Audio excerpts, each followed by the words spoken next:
स्वः तत्सवितुर्वरेण्यं भर्गो देवस्य धीमहि धियो यो नः प्रचोदयात्।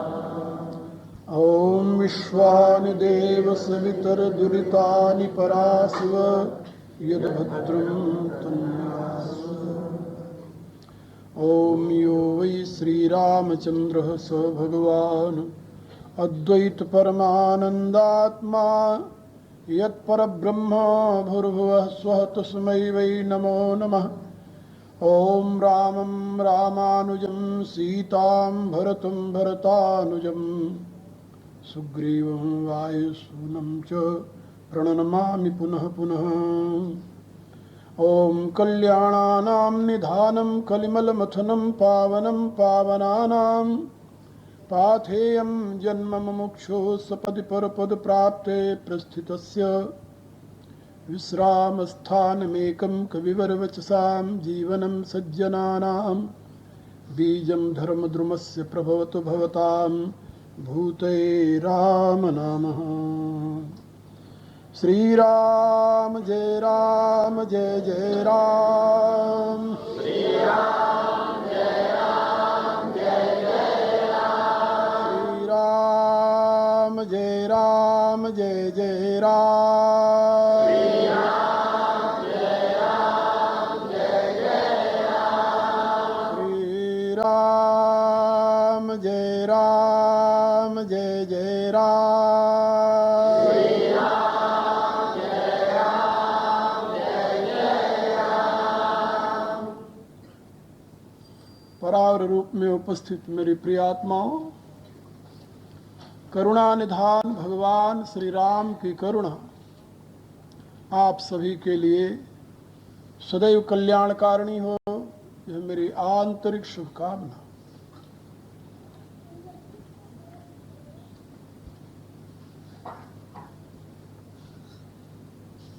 वशिष्ठ संहिता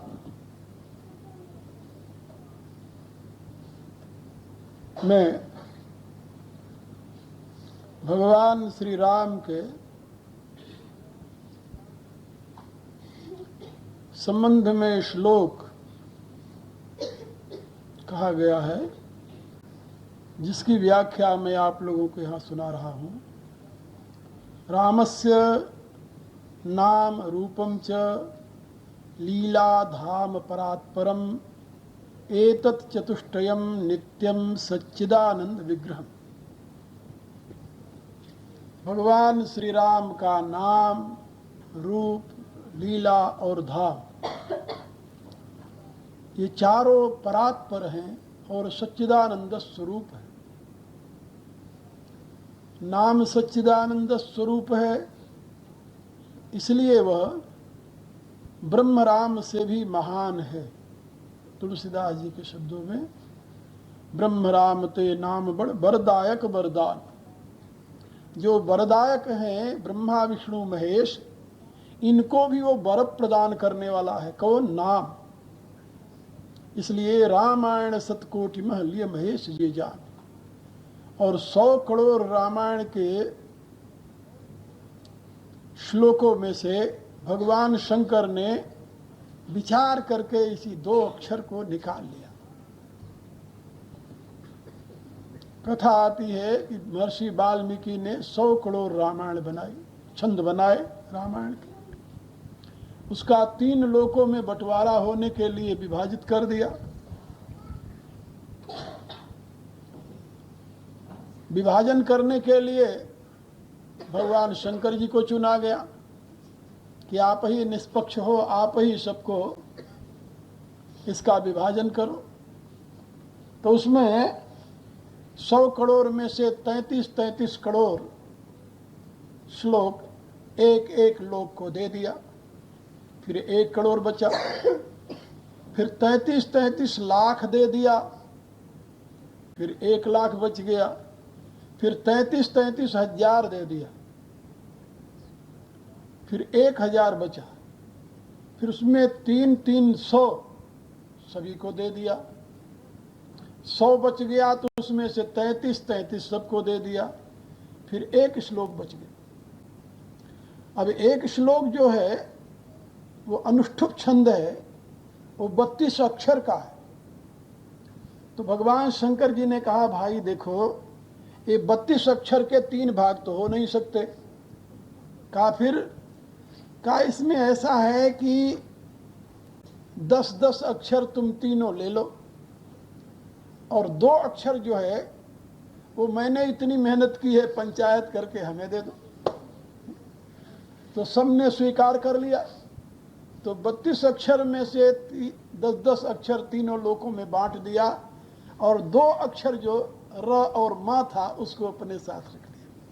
तो तुलसीदास जी ने लिखा कि ब्रह्म राम ते नाम बड़, ये बरदायक बरदानी, रामायण सतकोटि मह, लिए महेश जी जानी। भगवान शंकर ने 100 करोड़ रामायण के छंदों में से 2 अक्षर ले लिए, क्योंकि यही 2 अक्षर तो सार है। और इसी 2 अक्षर के आधार पर पूरी रामायण की रचना कर दी उन्होंने। किसने? भगवान शंकर ने। उसी 2 अक्षर के आधार पर उन्होंने रामचरित नहीं, नाम चरित्र लिख डाला। इसलिए तुलसीदास जी ने भगवान शंकर रचित रामायण की व्याख्या करते हुए कहा, पूछा गया कि आपके इस रामायण में महिमा किसकी है? उन्होंने कहा मेरी रामायण में। बोले हाँ। क्या यही मह रघुपति नाम उदारा, अति पावन पुराण श्रुति सारा, मंगल भवन अमंगल हारी, उमा सहित जही जपत पुरारी। कहा मेरी इस रामायण में रघुनाथ जी का उदार नाम है। नाम तो अनेकों हैं उनके, लेकिन सारे नाम उदार नहीं है। राम नाम उदार है।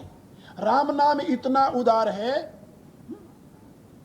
कि अपत अजामिल गज गणिकाऊ, भये मुकुट हरि नाम प्रभाऊ। इतना ही नहीं, तुलसीदास जी ने यह भी लिखा कि पाई न कहीं गति पतित पावन, राम कही सुनु सठ मना, गणिका अजामिल व्याध गीध गजादि खल तारे घना, आभीर यवन किराथ खस स्वपचाति अति अघरूप जे, कही नाम बारक ते पिपावन होई राम नमामिते। कहा मेरे प्रभु राम का नाम लेकर के तो आभीर यवन किरात खस स्वपचादि अति अघरूप जे, जो पाप की ही मूर्ति हैं, ऐसे लोग भी एक बार राम कह करके परम गति को प्राप्त कर गए। एक यवन चला जा रहा था, बनेला सुअर। बनेला सुअर, सुअर 2 प्रकार के होते हैं। एक बनेले जंगल वाले सुअर होते हैं, एक गांव वाले सुअर होते हैं। तो गांव वाले सुअर को यहाँ की भाषा में पिग कहते हैं, आप लोग जानते होंगे, जिसको लोग काट खा जाते हैं। बनेला सुअर जो होता है उसके मुंह के ऊपर सींग होती है, मुंह के ऊपर। वो बड़ा भयंकर होता है, शेर से लड़ता है। हाँ, तो वो बनेला सुअर आ गया और आकर के उसको अपने खांग से मार दिया यमन को, और वो गिरा, वहीं मर गया। मरते समय उसके मुंह से इतना शब्द निकला, हराम मोहि मारा। सुअर को यवनी भाषा में हराम कहते हैं। समझे? यवनी भाषा में सुअर का एक नाम है हराम। तो उसने मरते समय अपने मुंह से जब पूछा लोगों ने कैसे चोट लगी, क्या हुआ क्या हुआ, तो उसने बताया हराम मोहि मारा, यानी सुअर ने मुझे मारा।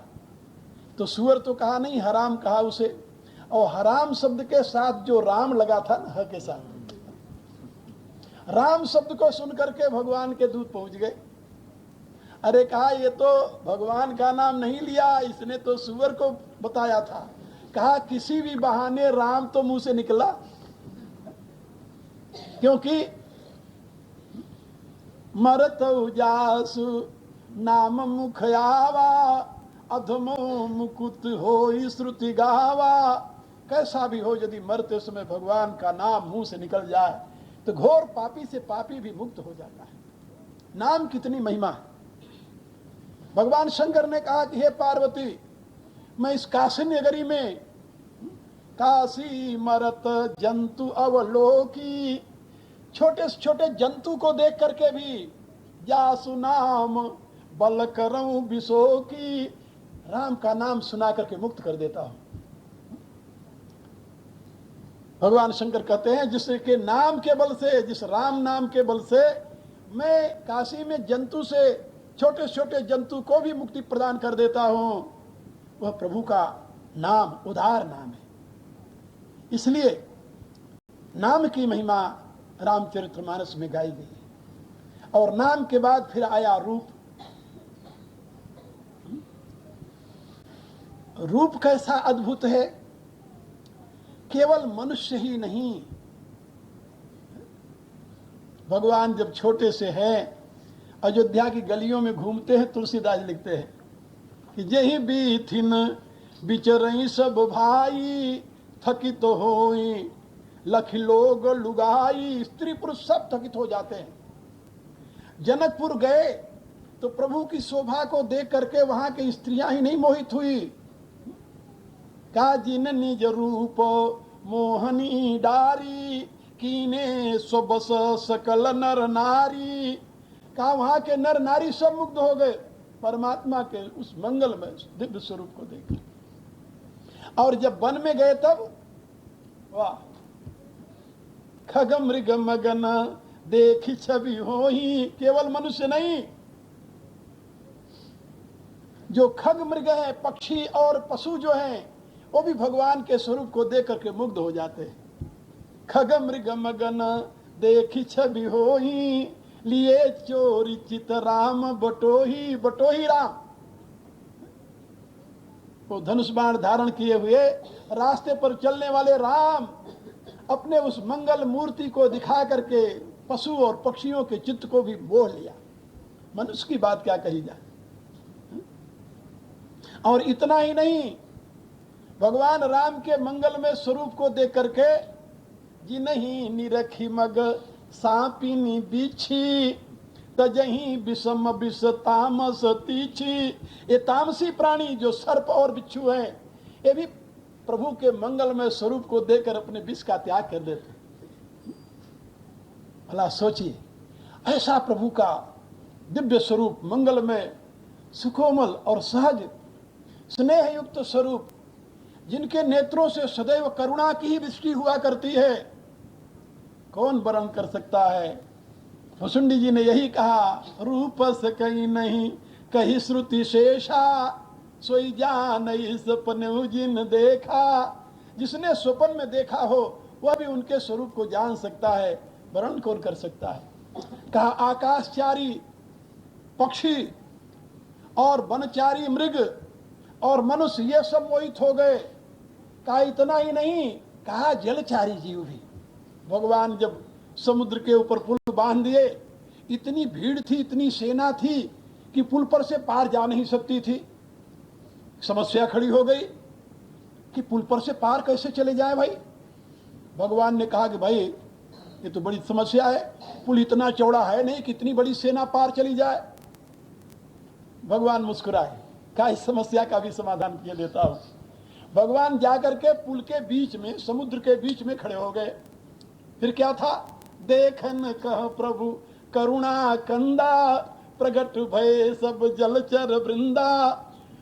करुणा निधान भगवान श्री राम के मंगल में स्वरूप को देखने के लिए समुद्र के अंदर रहने वाले जितने जीव थे वो सब प्रकट हो गए, ऊपर सब प्रकट हो गए। और प्रभु ही बिलो कहीं टकहीं टरई नटारे, वो भगवान को एक टक देखने लगे और हटाने से भी नहीं हटते थे वो। अति हर्षित सब भये सुखारे, और प्रभु को देख करके मग्न हो गए। परिणाम क्या हुआ जानते हो? सेतु बंधु बई भीड़ अति कपि नभ पंथ उड़ाही। और जिसको रास्ता नहीं मिला वो अपर जल चरण ऊपर चढ़ी चढ़ी पार जाए। जो भगवान के दिव्य स्वरूप को देखकर विमुग्ध हो रहे थे वो जलचर, वो हट तो सकते नहीं थे। भगवान ने कहा जब तक तुम पार नहीं चले जाओगे हम यहीं खड़े रहेंगे, हम इनको देखते रहेंगे, ये हमें देखते रहेंगे, तुम लोग इनके ऊपर से चले जाओ। तो सेना उन जलचरों के ऊपर से पार हो गई। अपर जल चरण ऊपर चढ़ी चढ़ी पार जाए। कहने का अभिप्राय कि प्रभु का वह विश्वमोहन स्वरूप ऐसा दिव्य है, ऐसा अद्भुत है कि नभचर, थलचर और जलचर प्राणी भी उनके उस मंगलमय स्वरूप को देख करके मुग्ध हो जाते हैं। मनुष्य की तो बात ही कुछ नहीं है, ये उनके स्वरूप की महिमा है। भला एक दिन में प्रभु के नाम की महिमा, प्रभु के रूप की महिमा कौन बता सकता है? ये तो बहुत लंबा प्रसंग है। और क्या बताऊं आपको, पूरी रामायण जो है, ये सातों कांड रामायण केवल इन 4 बातों की व्याख्या है।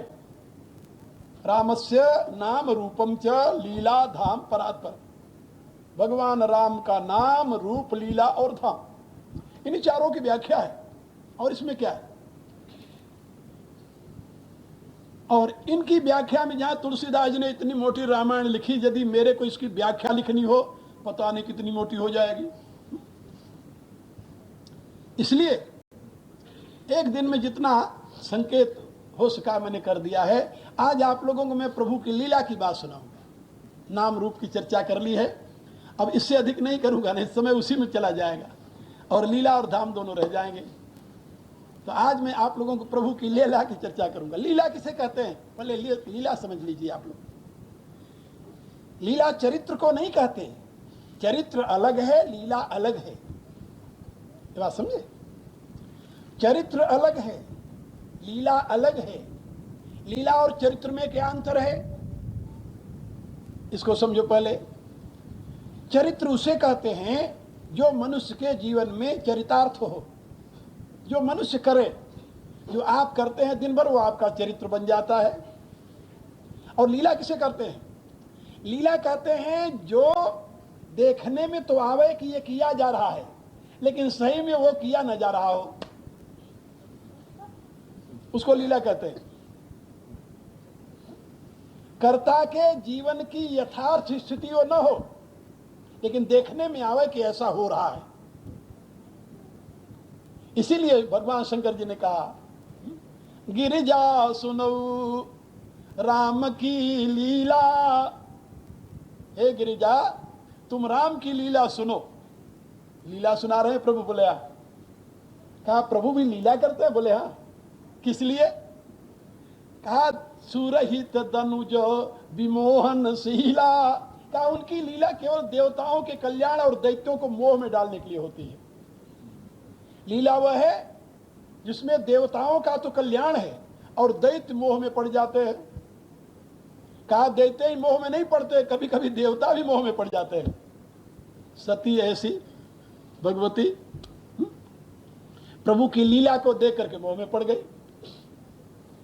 कौन सी लीला देखा? सीताहरण की लीला। कहा सीताहरण हुआ? बोले ना, हुआ ही नहीं सीताहरण। तो तुलसीदास जी ने लिखा कि भला सपन योग वियोग न जाके। सीता कभी राम से अलग हो सकती है? असंभव है, असंभव। तो सीता है क्या? कहा गिरा अर्थ जल बीच सम कहियत भिन्न न भिन्न। क्या दुनिया में कोई आज दिन तक पैदा हुआ कि अर्थ को शब्द से अलग कर दे? यार आप लोगों की कोई ऐसा पैदा हुआ कि तरंग को समुद्र से अलग कर दे? असंभव। जैसे समुद्र से तरंग अलग नहीं की जा सकती, जैसे शब्द से अर्थ अलग नहीं किया जा सकता, ऐसे सीता और राम को अलग अलग नहीं किया जा सकता। सीता ने स्वयं कहा है, जब भगवान राम ने कहा, सुमंत की बात सुन करके सुमंत ने प्रार्थना की कि प्रभु महाराजा ने कहा है कि जो नहीं फिरई धीर दो भाई सत्य संध दृढ़ व्रत रघुराई, तो तुम विनय करहु कर जोरी, फेरी प्रभु मिथिलेश किशोरी। यदि धीर दोनों भाई राम और लक्ष्मण न मिले न फिरे अयोध्या के लिए, तो तुम प्रार्थना करना कि मिथिलेश किशोरी को ही लौटा दो। जो सिय भवन रहे कह अम्बा, तुमो कहो प्राण अवलंबा। यदि सीता लौट आवे तभी मेरे प्राणों का कुछ सहारा हो जाएगा। भगवान राम ने जब कहा सीता से लौटने के लिए, तो सीता ने कितना सुंदर उत्तर दिया। कहा प्रभु आप कैसी बात कर रहे हो, प्रभा जाई कह भानु बिहाई, कह चंद्रिका चंद्र तज जाई। क्या कभी सूर्य की प्रभा जो है ये सूर्य से अलग हो सकती है? बोले नहीं। क्या चंद्रमा की चांदनी चंद्र से अलग हो सकती? बोले नहीं। कहा तो फिर राम से सीता अलग कैसे हो सकती है? असंभव है। वो तो एक होए दो यो लसत, जो सूरज और धूप।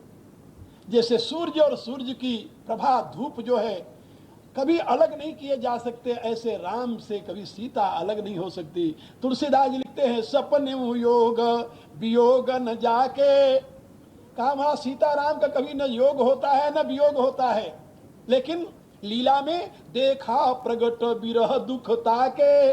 और लीला में भगवान क्या करते हैं? लीला में सीता का हरण हो गया, और सीता का हरण हो गया तो भगवान क्या करते हैं? कहा रोते हैं। कैसे रोते? कहा हे खग मृग हे मधुकर श्रेणी, तुम देखी सीता मृग नैनी। हे खग मृग, हे पशुओं, हे पक्षियों, हे भौरों। वाह, होश ही नहीं रही कि पशु पक्षी भौरे हमें बताएंगे समाचार की सीता यहां गई है। क्या नहीं, ये लीला है, इसको लीला कहते हैं। लीला माने जो देखने में आवे कि ऐसा हो रहा लेकिन हो नहीं वैसा। और सती ने जब इस पर विश्वास नहीं किया भगवान शंकर के समझाने पर, भगवान शंकर ने समझाया, क्योंकि भगवान शंकर तो लीला देख रहे हैं। लीला देख करके आप भी मगन होते हैं। यहाँ कोई रावण बन जाता है, कोई राम बनता है। हर साल राम लीला करते हो कि नहीं करते हो? हाँ, तो रावण सही में रावण होता है क्या? ना ना। और राम सही में राम होता है राम को लेकिन लीला, वो लीला है, यानी जो आपको दिखाई दे रहा है वो है नहीं, लेकिन काम वैसे ही करता है। तुलसीदास जी ने लीला की व्याख्या बड़ी सुंदर की। कहा यथा अनेक बेश धरी नृत्य करई नट कोई, सोई सोई भाव दिखावई आपुन होई न सोई। सोई सोई भाव दिखावे, भाव वही दिखाता है जो वैसे बोलता है। लक्ष्मण जो बनता है वैसे धड़कता है कि मैं लक्ष्मण हूं। जनक ने कैसे ऐसी बात कह दी, ऐसे बोलेगा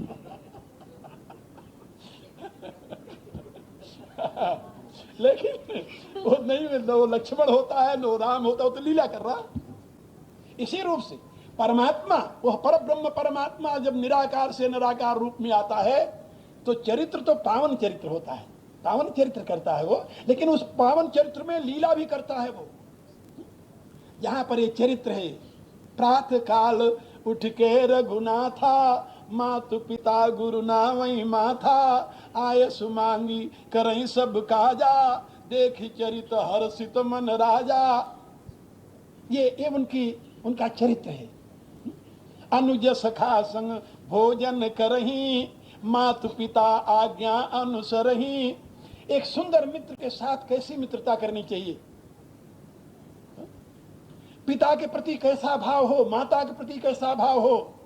राम ने माता और विमाता में कोई अंतर नहीं देखा, कोई अंतर नहीं देखा।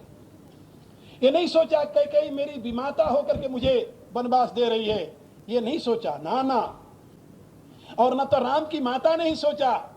कौशल्या ने साफ शब्दों में कहा कि जब केवल पितुआय सुताता, तो न जाऊ जान, तो जन जाऊ जानी बड़ी माता, किंतु जो पितु मातु कहु बन जाना, तो कानन सत अवध समाना। यदि माता पिता दोनों ने तुम्हें बन जाने के लिए कहा है, फिर तो अयोध्या तुम्हारे लिए 100, यानी जंगल तुम्हारे लिए 100 अयोध्या के समान हो जाएगा। मेरे कहने का अभिप्राय कि भगवान का एक पावन चरित्र है, इसको पावन चरित्र कहते हैं। जिसका मनुष्य अनुकरण कर सकता है, लेकिन भगवान जी ने जो लीला की है उसका अनुकरण नहीं कर सकता। लीला अनुकरणीय नहीं है, चरित्र अनुकरणीय है। लीला क्या की भगवान ने? लीला उनकी बड़ी अद्भुत है, बहुत अद्भुत लीला की। कहीं कहीं पर ऐसी विचित्र लीला की है जिसकी आप कल्पना नहीं कर सकते। और उस लीला में एक ये भी लीला है कि सीता का हरण हो जाता है और भगवान विलाप कर रहे हैं। भगवान मर्यादा पुरुषोत्तम श्री राम, आप देखिए जरा लीला किसे कहते हैं। युद्ध हो रहा है लंका में, घोर युद्ध हो रहा है, और मेघनाथ मायामय युद्ध करने लगा, और उस मायामय युद्ध करते हुए उसने नाग फांस में भगवान को बांध दिया। तुलसीदास जी लिखते हैं ये लीला देखिए। नाग पास बस भयऊ खरारी, खरारी नाग पास के बस में हो गए। और ये है कौन जो नाग पास में बंध गए हैं? कहा ये कोई सामान्य नहीं है। गरुड़ जी सोचते हैं वाह, व्यापक ब्रह्म बिरज बागीसा, माया मोह पार परमीसा, सो अवतार सुन्यो जग माही, देखा सो प्रभाव कछु नाही, भव बंधन से छूटे नर जपि जाकर नाम, खरव निशाचर बांधे नाग पास सोई राम। जिसके नाम का स्मरण करके प्राणी संसार बंधन से छूट जाता है, क्या वही राम है जिनको मेघनाथ ने बांध लिया है अपने नाग पास में? और हम ना आए होते तो राम नाम सत्य हो जाता। अहंकार। लीला तब होती है जब लीला के एक विशेष उद्देश्य होता है, विशिष्ट उद्देश्य के द्वारा परमात्मा की लीला होती है। नागपास में बंधने कई कारण थे। एक तो युद्ध का सौंदर्य इसी में है कि कभी हारो कभी जीतो और अंत में विजय हो जाए। कभी आगे हटो कभी पीछे जाओ, आगे बढ़ो कभी पीछे हटो, और आखिर में विजय हो जाए तो विजय की कीमत होती है। और यदि अपना ऐश्वर्य दिखाया और सामने लड़ने के लिए आया, तूने ऐसे छू कर दिया और मर गया, तो इसमें विजय कहाँ रही? इसमें तुम्हारा ईश्वरत्व।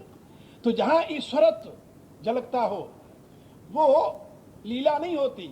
उमा करत रघुपति नर लीला। जब मेघनाथ से युद्ध हो रही थी और जिस युद्ध में भगवान बंध गए तो पार्वती को भी संशय हो गया, ये क्या कह रहे हो प्रभु, आपके प्रभु बंध गए? कहा मेरे प्रभु बंधने वाले नहीं है। कहा फिर मेघनाथ ने जो बांध लिया इसका क्या अर्थ है?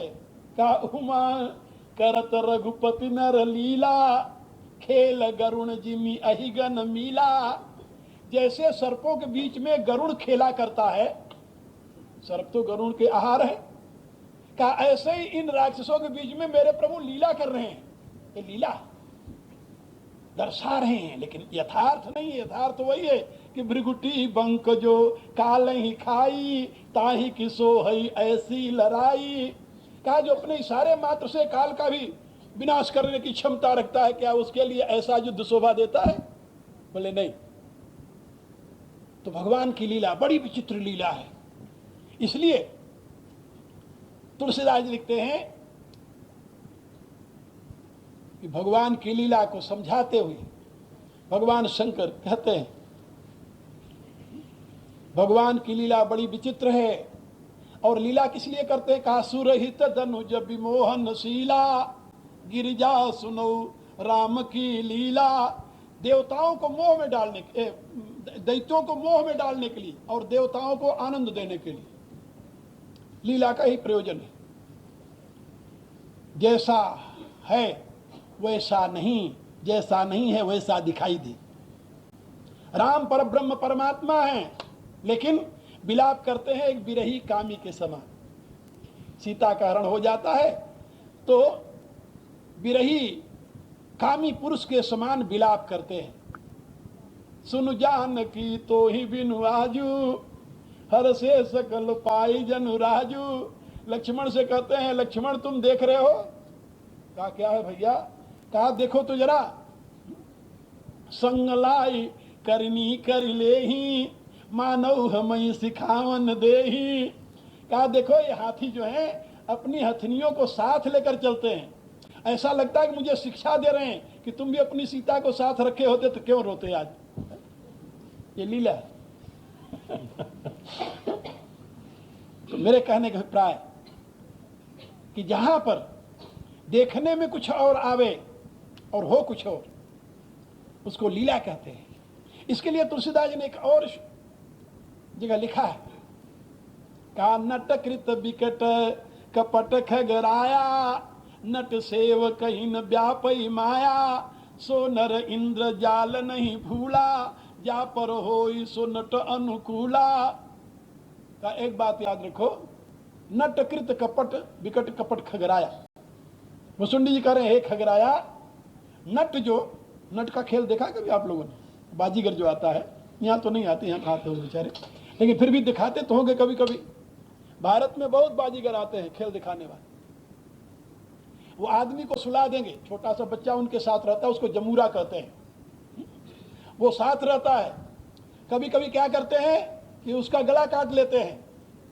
गला ऐसे देखने में आएगा, खून बहेगा, देखने वाले कांप जाएंगे, और उसके सर को ऐसे हाथ में ले लिए रहेंगे, और धड़ नीचे पड़ा होगा, देखने वाले कांपेंगे, हे मार दिया रे। लेकिन सही में न तो उसका गला काटते हैं न मारते हैं। वो बच्चा नहीं घबराता कि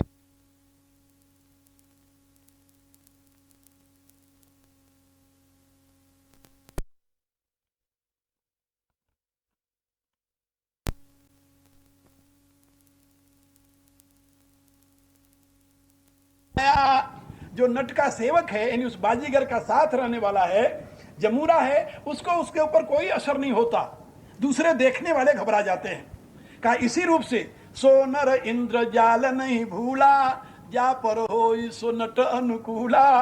तुलसीदास जी ने कहा ऐसे हमारे प्रभु बहुत बड़े खिलाड़ी हैं, बहुत बड़े नट हैं, और उनके द्वारा ये बनाया हुआ इंद्र जाल जो है, इसमें वही नहीं भूल सकता जिसके ऊपर उनकी कृपा हो जाए। इसलिए प्रभु की लीला बड़ी विचित्र है, और उस लीला से पूरी रामायण जगह जगह पर अभिभूत है। जहां उस लीला की चर्चा होती है, जहां वो लीला प्रदर्शित करते हैं, वहीं पर व्यक्ति मोहित हो जाता है। एक को मोह थोड़ा ही हुआ है, पूरी रामायण में देखिए शुरू से लेकर के मोह बड़े बड़े को। तुलसीदास जी इसीलिए लिखते हैं, भगवान शंकर कहते हैं, उमा उमा राम गुण गूढ़, पंडित मुनि पावई बिरति, पावई मोह विमूढ़, जे हरि विमुख न धर्म रति। कहा राम का गुण बहुत गूढ़ है। कहा इसको सुन करके पंडित मुनि तो वैराग्य को प्राप्त हो जाते हैं, और पावई मोह विमूढ़, जे हरि विमुख न धर्म रति।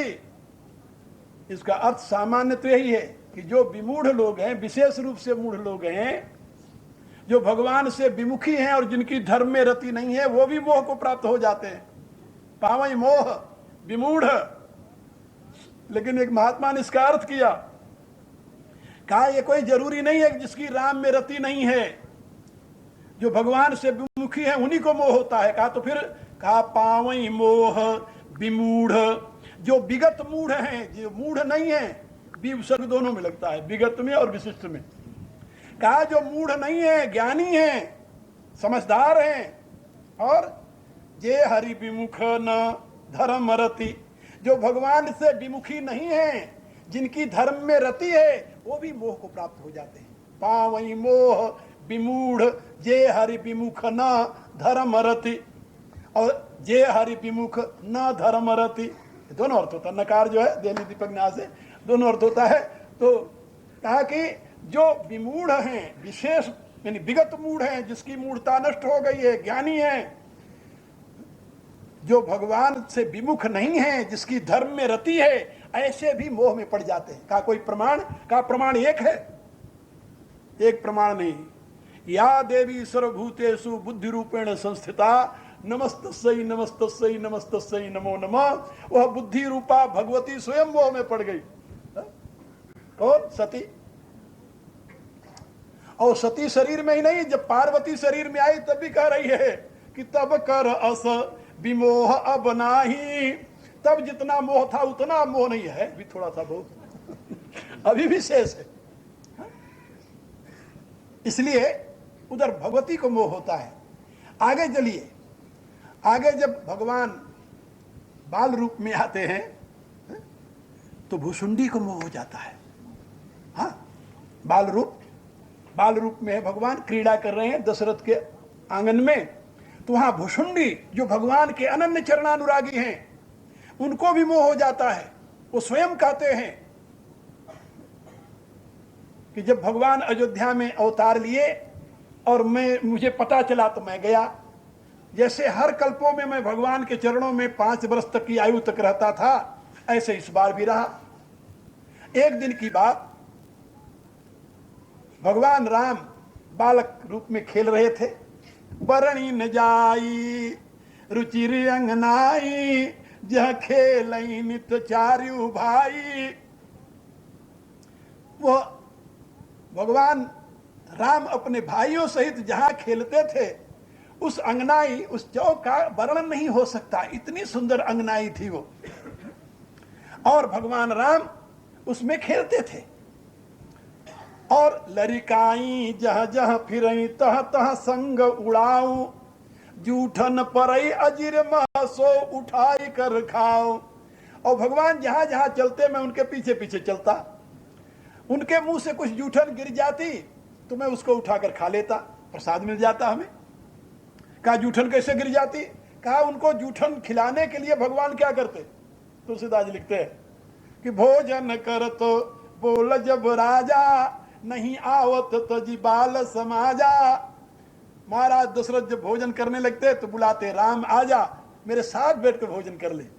भगवान कहते नहीं, मैं तो अपने सखाओं के साथ खेलूंगा। नहीं आवत तजी बाल समाजा। फिर कौशल्या से कहते तुम जाकर पकड़ कर ले आओ। तो कौशल्या जब बोलन जाई, ठुमुकी ठुमुकी प्रभु चलई पराई। तो कौशल्या पकड़ पाती तो बोले ना, निगम नेति शिव पार न पावा। बोला उनको कौन पकड़ सकता है? ताही धरई जननी हठि धावा। बहुत कोशिश करती पकड़ने की, लेकिन पकड़ नहीं पाती। और जब पकड़ नहीं पाती तो कौशल्या जी क्या करती? आंख मूंद करके बैठ जाती। अच्छा मैं आंख मूंद कर बैठ गई, देखो मेरा राम। तो जब जीव हार जाता है अपनी दौड़ से और दोनों हाथ ऊपर उठा देता है, आंख मूंद कर बैठ जाता है, तो भगवान आकर उसकी गोद में पहुंच जाते हैं। जब कौशल्या आंख मूंद कर बैठ जाती तो भगवान गोद में आ जाते। जब गोद में आ जाते तो ले जाकर दशरथ जी को देते थे। और जब दशरथ जी भोजन करने लगते और उनको दही और भात खिलाने लगते, तो भोजन करत चपल चित इतउ तो अवसर पाई, भाजी चले किलकत मुख दधियो दन लपटाई। तो करते क्या कि ज्यादा सा दही और चावल लेकर के अपने मुंह में लपटा लेते। मुंह में क्यों लपटा लेते भाई? और कहा जो भुसुंडी जी बैठे हुए खाने के लिए, जब मुंह में लगाकर दौड़ेंगे तभी तो गिरेगा वो। जूठन गिरे अजिरमा सो उठाई कर खाओ। तो अपने भक्त को शीत प्रसादी देने के लिए, अपना जूठन देने के लिए भगवान अपने मुंह में बहुत ढेर सारा दही और चावल लगा लेते। और दही चावल लगाकर जब दौड़ते तो उनके मुंह से जो गिरता भुसुंडी जी उसको उठा खा लेते। भुसुंडी जी कहते हैं जूठन गिरई अजिरमा सो उठाई कर खाओ। एक बार की घटना सुना रहे। प्राकृत शिशु लीला देखी भयो मोहि मोह। भुसुंडी जी कहते हैं मुझे भी मोह हो गया। जैसे प्राकृत बच्चा लीला करता है वैसे प्राकृत शिशु लीला, प्राकृत शिशु जो करता है वो लीला नहीं होता क्या? तो फिर प्राकृत शिशु इव फिर लीला हो गई। जैसे प्राकृत बच्चा करता है वैसे जब भगवान करने लगे तो उसको क्या कहते हैं? लीला। तो प्राकृत शिशु इव लीला देखी भयो मोहि मोह, कवन चरित्र करत प्रभु चिदानंद संदोह। और इतना मन आनत खगराया, रघुपति प्रेरित व्यापी माया। बस इतना मन में आना था कि यहां माया सवार हो गई। और आगे जो घटना हुई उसकी उन्होंने व्याख्या की है। तो उनके बाल्यकाल में भुसुंडी जी को मोह हो गया। और जब थोड़े से बड़े हुए, पहुंचे जनकपुर में, तो उनके स्वरूप को देख करके वहां के सारे ज्ञानी ध्यानी सब मोहित हो गए। और जब भगवान का विवाह होने लगा तो सारे देवता मोहित हो गए, देवता मोहित हो गए। और जब वहां जनकपुर में गए तो ब्रह्मा जी स्वयं मोहित हो गए। विधि ही भयो आचरज विशेखी, निज करणी कछु कतहु न देखी। जब देवताओं को मोह हो गया और ब्रह्मा को मोह हो गया तो भगवान शंकर वहां थे, तो शंकर जी ने समझाया, शिव समुझाए देव सब, जनि आचरज भुलाऊ, हृदय विचारऊ धीर धर सिय रघुबीर विवाह। अरे तुम लोग क्या सोच रहे हो देवताओं, हे ब्रह्मदेव आप क्या सोच रहे हो? आप जानते नहीं कि यहाँ विवाह किसका देखने आए हो? ये कौन है? कहा सिय रघुबीर है, ये सीताराम परात्पर ब्रह्म है, ये हमारे भी बाप हैं, तुम्हारे भी बाप हैं, बाप के भी बाप हैं। उपजय जासु अंशते नाना, शंभु विरंचि विष्णु भगवाना। जिसके एक अंश से अनंत ब्रह्मा, अनंत विष्णु, अनंत शंकर उत्पन्न हुआ करते हैं, वो ये राम है। इसलिए और उनकी वो पराशक्ति परमेश्वरी जो है वो सीता है। इसलिए यहां पर इनके इस दिव्यता को देख करके, इस अद्भुत लीला को देख करके भ्रम में मत पड़ो, आनंद से देखो, चरित्र देखो। आगे वन में गए, वन में गए तो भी मैंने बताया कि वन की लीला देख करके सती जी को मोह हो गया, जब सीता के विषय में रोने लगे। फिर आगे गए तो रणलीला हुई। रणलीला में उनके अनन्य भक्त जो थे, गरुण महा ज्ञानी गुण राशि, हरि सेवक अति निकट निवासी। जो महाज्ञानी गरुड़ थे उनको मोह हो गया रणलीला में। उमा करत रघुपति रणलीला, वो तो रणलीला कर रहे थे, लेकिन वहां गरुड़ जी को भी मोह हो गया। तो मेरे कहने के प्राय कि ये सब अज्ञानी नहीं थे और ये सब भगवान से विमुख भी नहीं थे, ये सब अधर्मी भी नहीं थे, धर्मरति। इसलिए यहां पर ये जो अर्थ मैंने किया है कि पावई मोह विमूढ़, जे हरि विमुख न धर्मरति। जो भगवान से विमुख नहीं है, जिनकी धर्म में रति है, जिनका मोह नष्ट हो चुका है, ऐसे लोग भी मोह को प्राप्त हो जाते हैं। सामान्य की बात क्या। और ये कहां पर दोहा आता है जानते हो? ये आरण्य कांड के प्रारंभ में। और ये समझाते हैं कौन? भगवान शंकर। किसको? पार्वती को। किस लिए? सावधान करते हैं। उमा राम गुण गूढ़, हे भगवती राम का ये जो आगे गुण में गाने जा रहा हूं बड़ा गूढ़ है। भाई क्यों समझाया? 2 अध्याय बोला है, 2 कांड, वहां तो नहीं समझाए। कहा वहां गड़बड़ नहीं थी, सती को मोह हुआ था इसी वनवास के चरित्र में, और वही चरित्र आगे कहने जा रहे हैं भगवान शंकर। सीता के हरण की कथा सुनाएंगे, और सीता के हरण को देख करके ही पूर्व जन्म में इनको मोह हुआ था, और वही कथा सुनाने अब जा रहे हैं। इसलिए कथा सुनाने से पहले भी कहा था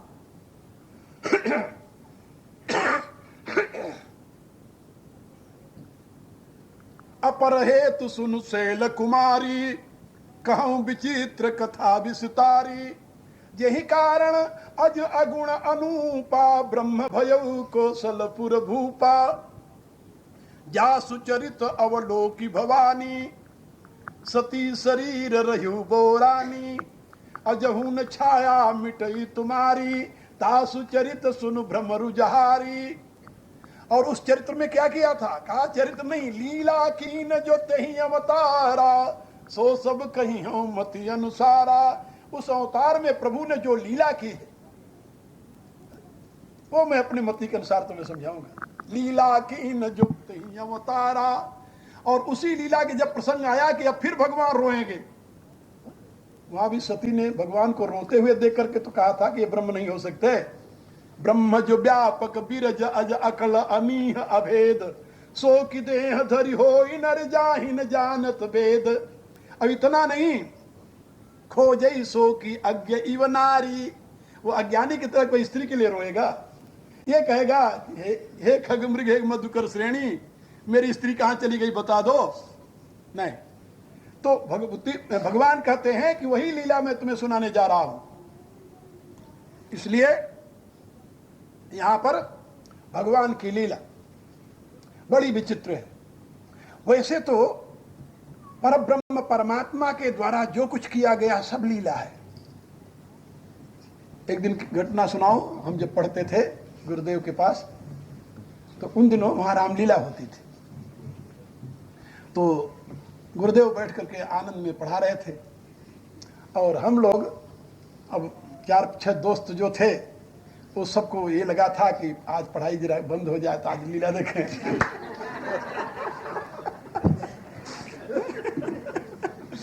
लीला देखें। तो अब कोई बोल तो सकता नहीं था, सब पढ़ते थे। तो गुरुजी ने कहा कि आज तुम लोग अनमने होकर पढ़ रहे हो, क्या बात है? अनमने होकर क्यों पढ़ रहे हो, क्या बात है? तो एक था शिष्य, अपना गुरु भाई, जो गुरु जी के बहुत नजदीक था, उसने कहा गुरुदेव, बात यह है कि आज सबने निश्चय किया है कि यदि आपकी आज्ञा हो तो हम लोग रामलीला देखने आए। आज लीला देखने की रुचि, इसलिए ऐसी बात है और कुछ नहीं। तो उन्होंने कहा, पगले, वो जो वहां हो रही हो तो राम की लीला है, और सारी सृष्टि किसकी लीला है, तुम्हारी या हमारी? अरे यहाँ जो कुछ हो रहा है, इस सृष्टि में जो कुछ हो रहा है, ये सब राम की लीला है। कोई ऐसी लीला नहीं है जो तुम करते हो या हम करते हैं। हम तुम तो केवल पात्र हैं। क्या समझे? जितने यहाँ प्राणी हैं सब ये पात्र हैं, और ये जगत जो है एक रंगमंच है। इस रंगमंच के ऊपर सब प्राणी जितने पात्र हैं सब अपना अपना अभिनय कर रहे हैं, और इस अभिनय को कराने वाला कौन है? कहा जग पेखना। पेखन माने लीला, पेखन माने लीला, तमाशा। जग पेखन और तुम देखन हारे, और विधि हरि शंभु नचावन हारे। ये सारी लीला हो रही है, और ब्रह्मा विष्णु महेश ये तीनों सूत्रधार हैं। ये पाठ समझाते हैं कि ऐसे करो, और करता है आदमी। और वो ब्रह्म जो है सच्चिदानंद भगवान श्री राम, वो केवल देखने वाले, दृष्टा मात्र, साक्षी चेता केवलो निर्गुणस्य। बहुत सुंदर प्रसंग आता है। आप लोगों ने सुना होगा कि रामचरितमानस जो है, इसका बेस जो है, इसका आधार जो है, वो भगवान शिव रचित रामायण है। और शिव रचित रामायण जो है वो आजकल पूरी तो उपलब्ध नहीं होती, लेकिन उसका सार रूप हमें उपलब्ध होता है अध्यात्म रामायण के रूप में। और यदि आप अध्यात्म रामायण कभी पढ़ें और इस रामायण से मिलान करें, तो आपको ये लगेगा कि अक्षरशः ये रामायण अध्यात्म रामायण की अनुकरण कर रही है। और अध्यात्म रामायण के प्रारंभ में ये बात कही है। वहां पर एक प्रसंग है जिसका नाम है श्री राम हृदय। भक्त लोग नित्य प्रति उसका पाठ करते हैं। उस अध्याय का, उसका नाम है श्री राम हृदय है। और उस राम हृदय में यह बात समझाई गई है कि एक बार भगवान श्री राघव भगवती के साथ विराजमान थे। हनुमान जी उनके चरणों में जाकर बैठे और उनसे प्रार्थना की कि प्रभु, मुझे आप अपने यथार्थ स्वरूप का अवबोधन कराइए। भगवान राम ने भगवती की तरफ देखा। पिता के स्वरूप का बोध कौन कराता है? कौन कराता है भाई? मां। पिता यदि कहता रहे कि मैं तेरा बाप हूं, मैं तेरा बाप हूं, मैं तेरा बाप हूं, और मां कहते कि बेटा ये तेरा बाप नहीं है,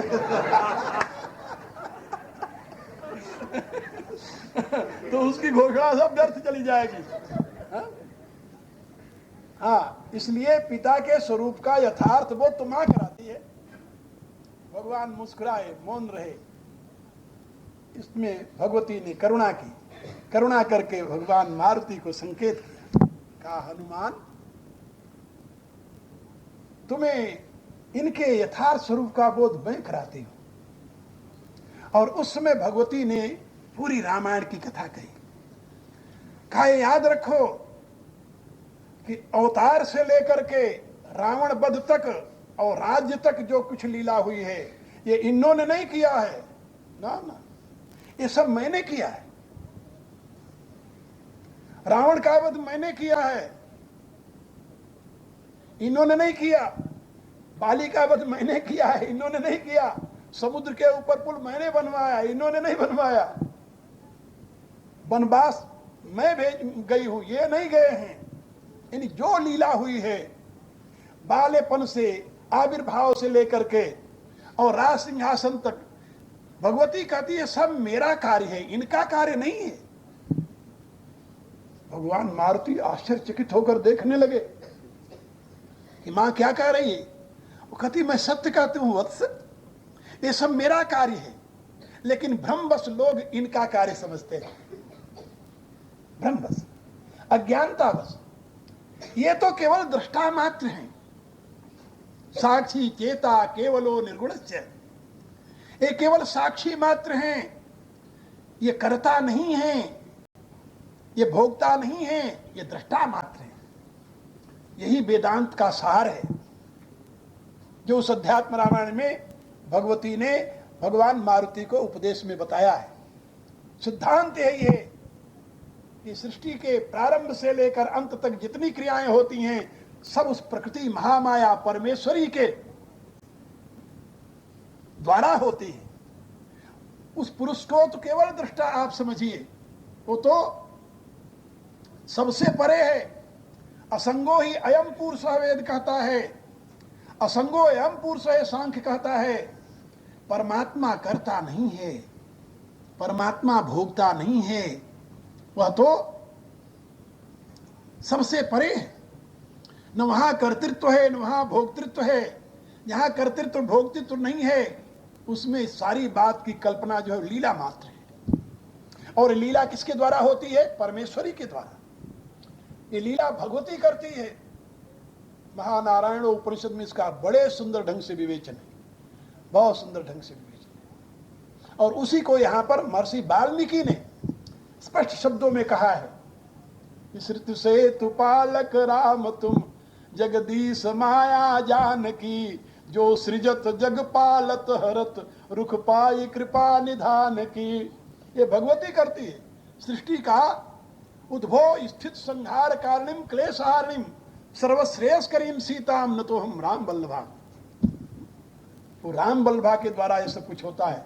यही तत्व ज्ञान भगवती सीता ने हनुमान जी को दिया था और इसी तत्व ज्ञान को हनुमान जी ने आगे सनकादिकों को दिया और यही सनकादिकों से परंपरा रूप से चली आई और उसी परंपरा को आगे चल करके गोस्वामी तुलसीदास जी ने अपनी रामायण में व्यक्त किया। गोस्वामी तुलसीदास उसी परंपरा के थे और उसी परंपरा से गुरुदेव के द्वारा मुझे भी प्राप्त हुआ है। ये वह परंपरा है, बड़ी प्राचीन परंपरा है। अध्यात्म रामायण में इसका संदेश है। तो मैं आप लोगों को ये बता रहा था कि परमात्मा की लीला बड़ी विचित्र है और उसकी लीला की महिमा कौन गा सकता है। जहां देखिए अद्भुत लीला है। छोटी से छोटी लीला देखिए आप, बड़ी से बड़ी लीला देखिए आप। छोटी से छोटी लीला, कितनी छोटी लीला है भगवान की। एक सामान्य व्यक्ति भी इसको देखेगा तो सोचेगा कि अरे भगवान से तो ऐसा कभी हो ही नहीं सकता, भगवान ऐसा नहीं कर सकता। लीला का अर्थ यही होता है कि भगवान होते हुए भी भगवानवत कार्य न करना। भगवान किसे कहते हैं? भगवान कहते हैं उत्पत्ति प्रलयश्चैव भूतानाम अगतिम गति वेत्त विद्याम विद्याम च सवाचो भगवान इति। और भरणः पोषणः धारः,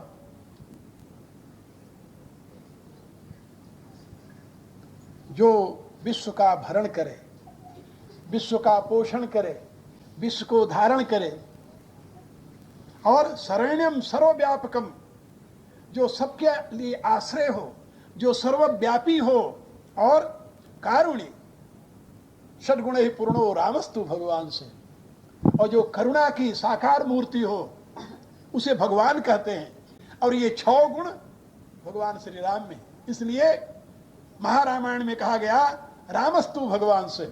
ये राम स्वयं साक्षात भगवान है। इनमें 6 गुण विद्यमान हैं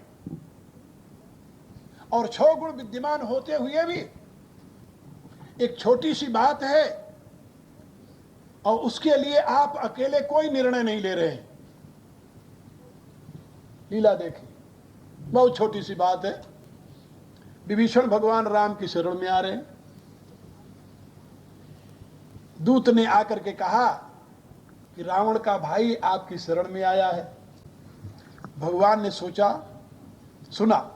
सुनते उन्होंने सुग्रीव से पूछा कि इस समय मुझे क्या करना चाहिए।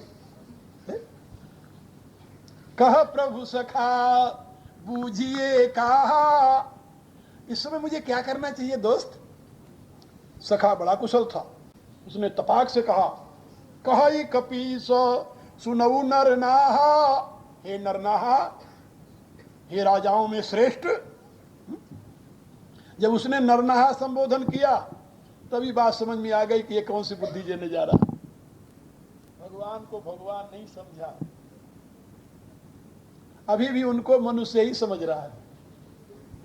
इसीलिए तो उससे पूछा। वो कहता है कि हे नरनाहा, भेद हमार ले न सठयावा, राखिए बांधी मोही असभावा। ये हमारा भेद लेने के लिए आया है, इसलिए इस सठ को बांध करके बंदी खाने में डाल दो। भगवान चुप हो गए। अन्य रामायण में गोस्वामी जी ने गीतावली में ये बात लिखी। सुग्रीव की बात सुनकर के भगवान चुप हो गए। फिर कहा आप क्या करें? तो अंगद से पूछा कि अंगद बताओ क्या करना चाहिए। अंगद ने कहा कि चाचा जी जो कह रहे हो ठीक कर रहे हैं। जामवंत से पूछा, जामवंत ने कहा कि नीति तो यही कहती है, आगे प्रभु की मर्जी। सबके बाद में नल नील से पूछा, बाद में आखिर में बारी आई हनुमान जी की। भगवान जानते थे कि विभीषण को मेरी शरण में आने के लिए न्योता देकर के तो हनुमान जी आए हैं कि तुम मेरी प्रभु की शरण में आ जाओ, मेरे प्रभु की शरण में आ जाओ, वो अत्यंत उदार हैं और तुम्हें अपना लेंगे।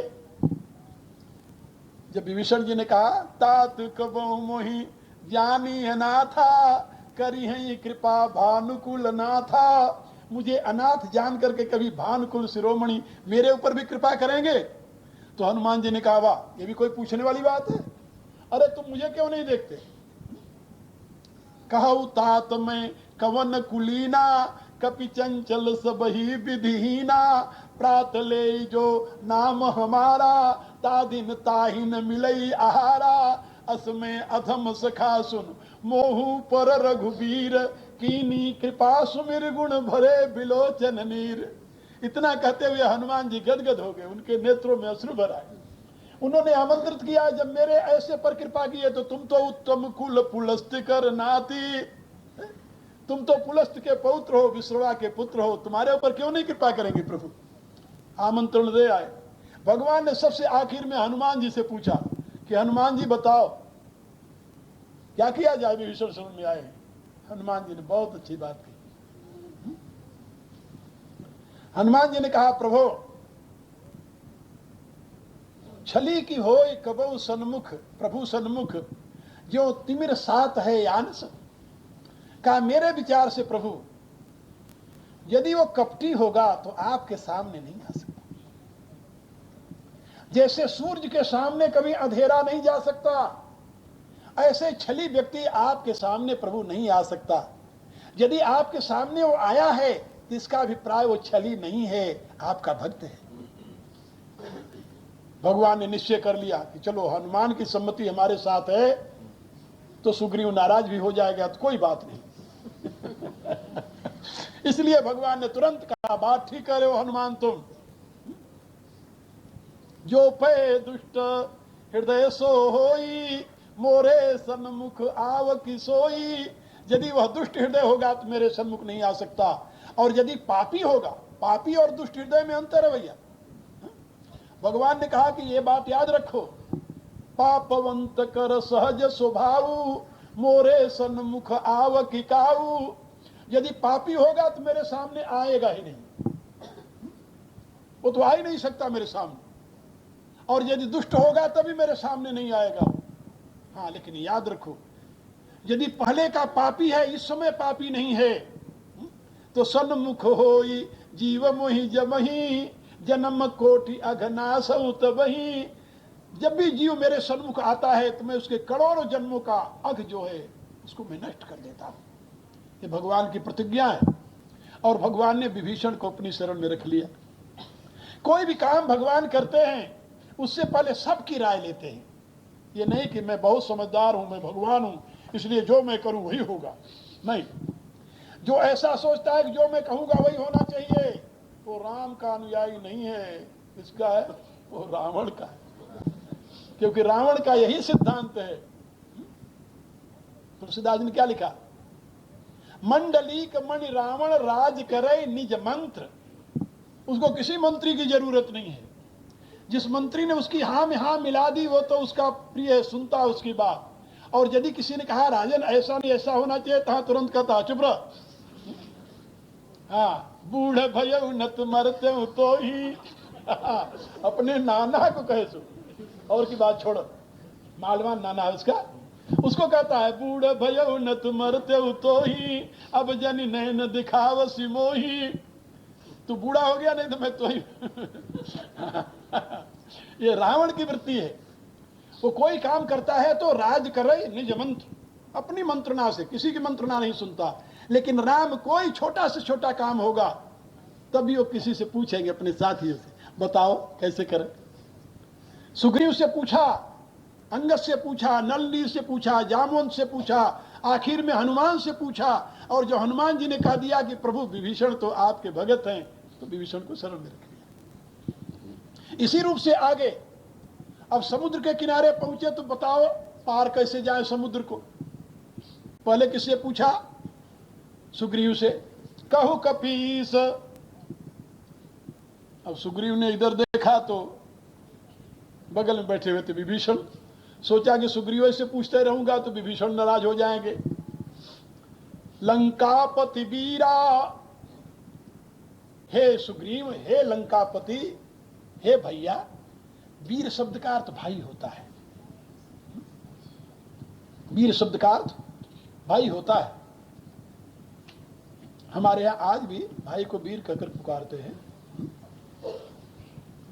ब्रजभाषा में ये बहुत प्रचलित है। तो कहा हे भैया लंकापति, हे भैया सुग्रीव, कहु कपीस लंकापति वीरा। लंकापति वीरा माने नहीं कि लंका के वीर, ना ना, वीरे कहने में कौन सा अपन पौ झलकेगा। यहां पर भाई के लिए वीर शब्द का प्रयोग है। हे भैया विभीषण, हे भैया सुग्रीव, कहीं विधि तरिय जलधि गंभीरा। इस गंभीर समुद्र को हम कैसे पार करें? तो सुग्रीव तो बोले नहीं। सुग्रीव क्यों नहीं बोले? कहा पहले मैंने कहा था बांधिए राख मोहि यश भावा, तो कहे कि तो ही भावा लेकिन मोहि न भावा। अभी मैं कह दूंगा कि इस समुद्र पर पुल बांध दो, फिर कहेंगे कि हमें तो अच्छा ही नहीं लगता। तो बांधने की बात मेरे मुंह से निकलेगी और मानने वाले हैं नहीं, इसलिए चुप ही रहना अच्छा है। जहां आदमी समझ जाए कि मेरी बात सुनी नहीं जाती, पूछी तो जाती है, तो चुप हो जाता है, क्या करेगा। लेकिन विभीषण बोल पड़ा। कहा प्रभु, प्रभु तुम्हार कुल गुरु जलधि कहीं उपाय विचारी। मेरी राय है कि आप जाकर के समुद्र से प्रार्थना करो, ये आपके लिए रास्ता बता देगा। बोला कोई भी समझदार सोचेगा कि नदी पार करना है तो जाकर नदी किनारे बैठकर स्तुति करो, नदी अपने आप रास्ता दे देगी। और जब नदी रास्ता देने के लिए तैयार नहीं तो समुद्र कैसे रास्ता देने के लिए तैयार हो जाएगा। जब गंगा पार करते समय केवट की नाव मंगानी पड़ी, सोचो पहले जमुना पार करते समय स्वयं खंडरी बांध करके उस पार गए, तो समुद्र पार करने के लिए समुद्र से प्रार्थना करने से क्या लाभ होगा। लेकिन नहीं, उसकी भी बात मान ली प्रभु, मान करके बैठ गए। और एक दिन नहीं 3 दिन बीत गए। लक्ष्मण को अच्छा नहीं लगा, लक्ष्मण को क्रोध आ गया। उन्होंने कहा महाराज ये कायर मन कहूं एक यधारा, दैव दैव आलसी पुकारा। भगवान ने इशारा किया कि नहीं ऐसा नहीं कहते। कहा क्या करना चाहिए? कहा रोषीय सिंधु सोखीय सिंधु, तुरंत इसको सोख लेना चाहिए और धनुष बाण लेकर के अग्नि बाण द्वारा इसको सुखा देना चाहिए। भगवान राम ने कहा कि ऐसे ही करब धरव मन धीरा। अरे धैर्य धारण करो, करूंगा यही, रास्ता उसी से मिलेगा। लेकिन विभीषण की बात भी माननी चाहिए। ये लीला है, लीला में जो यथार्थ स्वरूप है उसकी अभिव्यक्ति नहीं है। एक सामान्य मनुष्य की अभिव्यक्ति हो रही है। और परिणाम क्या हुआ? जब 3 दिन बीत गए और समुद्र ने रास्ता नहीं दिया, तब भगवान ने कहा लक्ष्मण, कहा लक्ष्मण बान सरासर आनु सोखऊ बारिद भिक्षुक कृषानु, कहा मेरा धनुष बाण तो ले आ। और तुरंत जब प्रभु ने धनुष के ऊपर बाण संधान किया तो तुरंत हाहाकार मच गया। उरग मकर जस गन अकुलाने जरत जंतु जल निधि जब जाने, तो विप्र रूप आयु तजिमाना कनक थार भरी मनिगन नाना। तो आकर के सेवा में खड़े हो गए। मेरे कहने का अभिप्राय, यदि भगवान ईश्वर होकर के ईश्वरत्व का प्रदर्शन करते हैं तो लीला नहीं होती। जब ईश्वर होकर के मनुष्यत्व का प्रदर्शन करते हैं तो लीला हो जाती है। यानी जैसे हैं वैसी अभिव्यक्ति नहीं है, जैसे नहीं है वैसी अभिव्यक्ति है। इसी प्रकार से युद्ध में जब लक्ष्मण को शक्ति लगती है और भगवान उठाकर गोदी में रोते हैं, लक्ष्मण को लेकर के विलाप करते हैं, तो तुलसीदास जी वहां पर एक शब्द लिखते हैं, प्रभु प्रलाप सुनिकान। प्रलाप माने जानते हो क्या होता है? प्रलाप उसे कहते हैं जिसका कोई मीनिंग न हो, जिसका कोई अभिप्राय न हो, वो प्रलाप है। विलाप अलग होता है, प्रलाप अलग होता है। भगवान विलाप किए, लेकिन तुलसीदास जी ने उसे प्रलाप लिखा। प्रभु प्रलाप सुनिकान विकल भय बानर निकर। और उनके प्रलाप को सुनकर के सारे बानर व्याकुल हो गए। और प्रलाप क्या किया? प्रलाप किया कि मैं तो अब लक्ष्मण के साथ विदा हो जाऊंगा, मैं लक्ष्मण के साथ ही शरीर छोड़ दूंगा।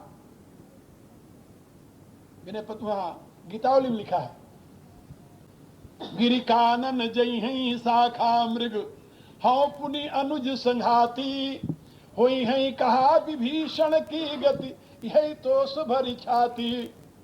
कहा हनुमान जी आए नहीं, सवेरा होने वाला है, लक्ष्मण की मृत्यु हो जाएगी, मैं तो इनके साथ चला जाऊंगा। केवल मुझे एक दुख होगा, सारे बानर तो अपने अपने घर को चले जाएंगे, मैं लक्ष्मण के साथ शरीर त्याग दूंगा, लेकिन विभीषण कहां जाएंगे? कौन के भवन विभीषण जी है, ये कहां जाएंगे? यही मेरे को दुख है। फिर कहते हैं कि यदि हनुमान आ जाता तो मैं उससे कह देता कि भाई मेरी प्रतिज्ञा को तू पूर्ण कर देना, वही रावण को मार करके विभीषण को उनके स्थान पर बैठा सकता है, मेरी प्रतिज्ञा पूर्ण कर सकता है। जब ऐसी बात कोई कहने लगे तो तुलसीदास जी क्या लिखते हैं? हा प्रभु प्रलाप सुनिकान। ये प्रलाप है।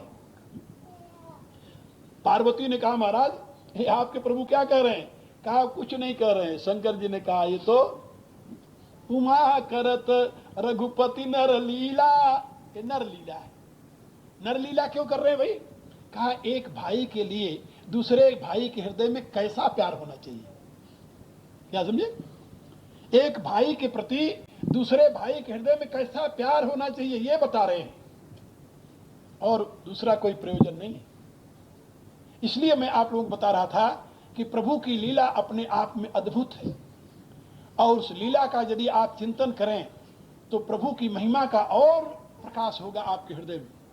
जो लोग प्रभु की लीला को लीला समझ करके चिंतन करते हैं वो आनंद में विभोर हो जाते हैं। भला सोचिए, लक्ष्मण के शक्ति लगने पर भगवान ने जो विलाप किया है, एक दोहे में तुलसीदास जी ने उसका वर्णन किया है। इतना मार्मिक प्रसंग है वो कि कोई भी हृदयवान व्यक्ति उसको पढ़कर बिना रोए नहीं रह सकता। प्रभु इतने अधीर होकर के अपने हृदय की भावनाओं को व्यक्त किया, लेकिन वो लीला है उनकी। तुलसीदास जी की उस कृति में भगवान शंकर कहते हैं, हे पार्वती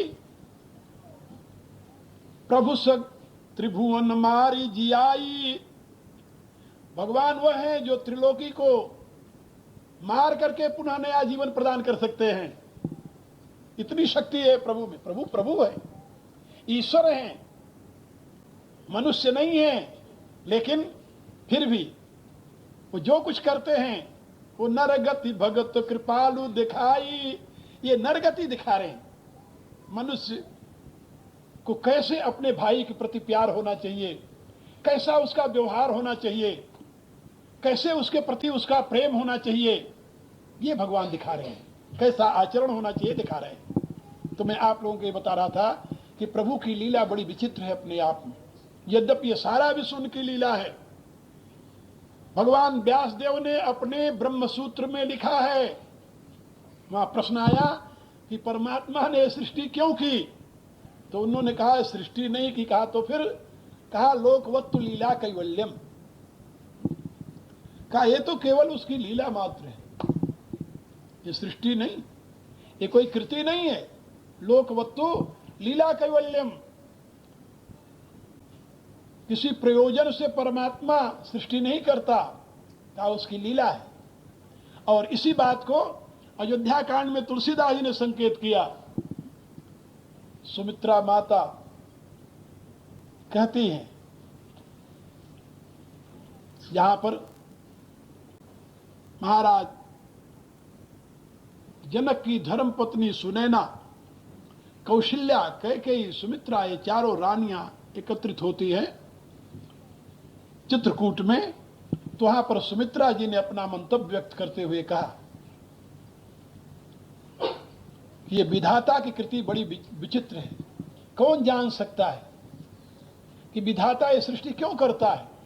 जो सृज पालई हरई बहोरी, बाल केली सम विधिमति भोरी। कहा जैसे बच्चा घरौंधा बनाता है, और जब वो बनाता है तब कोई यदि बिगाड़ना चाहे तो लड़ने के लिए तैयार हो जाएगा, उसकी रक्षा भी करता है, और बाद में अपने हाथ से मारकर बिगाड़ देता है और हंसता हुआ घर चला जाता है। कहा ऐसे ही भगवान की ये लीला, स्वयं सृष्टि बनाते हैं, उनकी सृष्टि को कोई दूसरा बिगाड़ना चाहे तो उसको सहन नहीं करते, लेकिन बाद में अपने हाथ से स्वयं उसको समेट करके और आनंद मग्न हो जाते हैं। ये प्रभु की लीला है, सारी सृष्टि लीला है, और उस सृष्टि में लीला में भी लीला प्रभु किया करते हैं। तो विभु रूप में जब आए, राम रूप में जब आए, तो वहां पर एक और लीला की, और उस लीला के द्वारा मानव को आज तक आनंद प्रदान कर रहे हैं। सो केवल भगत नहीं लागी, परम कृपालु प्रणत अनुरागी। ये लीला किसके लिए करते हैं, कहा भक्तों के लिए, भक्तों के कल्याण के लिए। प्रभु की लीला को देखकर भक्त आमद अमोद में निमग्न हो जाता है, मग्न होकर के कभी नाचता है, कभी हंसता है, कभी आंसू बहाता है, उस लीला का आनंद लेता है। लेकिन जो अभक्त हैं, जो असुर वृत्ति के हैं, वह उससे मोहित हो जाते हैं, प्रभु की लीला के यथार्थ स्वरूप को नहीं समझ पाते। इसलिए सुरहित दनुज विमोहनशीला, ऐसा तुलसीदास जी ने लिखा। तो आज आप लोगों को मैंने प्रभु की लीला के विषय में कुछ बातें समझाई। एक एक लीला की व्याख्या करता तो शायद आप लोग जानते हो मुश्किल हो जाता, लेकिन फिर भी मैंने आपको लीला के विषय में समझाया है। कल प्रभु के धाम के विषय में बताऊंगा। नाम, रूप, लीला और धाम, ये चारों ऐसे पवित्र विषय हैं जिनकी व्याख्या सही में कोई कर नहीं सकता, और मेरे ऐसे को भी यदि करनी पड़े विस्तार के साथ तभी बरसों लग जाए। इसलिए 4-5 दिन के सत्संग में इसकी व्याख्या पूरी तो नहीं हो सकती, संक्षेप में मैं आप लोगों को बताऊंगा। और कल का कार्यक्रम दिन में है सर, कितने बजे भाई? कल का कार्यक्रम रात में नहीं है, दिन में है। 2:30 बजे से 2 बजे से यहाँ कार्यक्रम शुरू होगा। तो मेरे को बोलने का 2 बजे है या 2:30 बजे है? 2 बजे से 2 से आप बोलेंगे जब तक आपकी इच्छा। 2 से बोलना हमें, ठीक बता दो भैया। हाँ, तो 2